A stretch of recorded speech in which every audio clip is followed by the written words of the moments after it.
ನಾವು ನಿಮ್ಗೆ ದೇವಸ್ಥಾನ ಕಟ್ಟಿ ಸ್ವಂತ ನಾನೇ ನಿಂತ್ಕೊಂಡು ನನ್ ಕೈಯಾರೆ ಗಳಗಂಟೆ ಬಾರಿಸ್ತೀನಿ ಗುರು. ಜಯಮ್ಮ, ಡೆಲ್ಲಿ ಏನಾದ್ರು ಈ ಕಡೆ ಬಂದಿದ್ನಾ? ಡೆಲ್ಲಿನ ಗಿಲ್ಲಿ ತರ ಹೊಡೆದು ಊರಾಚೆ ಬಿಸಾಕವ್ರೆ, ಹೋಗ್ ನೋಡು.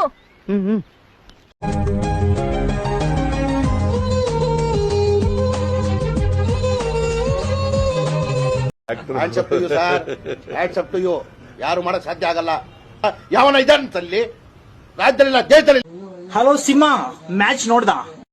ಸ್ವಲ್ಪ ಡಿಪ್ರೆಷನ್ ಅಲ್ಲಿ ಇದ್ದೀನಿ, ಸೀರಿಯಸ್ ಆಗಿ ನಾನು ಡಿಪ್ರೆಷನ್ ಅಲ್ಲಿ ಇದ್ದೀನಿ. ನನಗೆ ಆಗ್ತಾ ಇಲ್ಲ ಇದಕ್ಕೆ, ಒಂಥರ ಮರೆಯಕ್ಕೆ ಆಗ್ತಾ ಇಲ್ಲ. ಈ ತರ ಇನ್ಸಿಡೆಂಟ್ ಆಯ್ತಲ್ಲ ನನ್ನ ಜೀವನದಲ್ಲಿ ಅಂತ.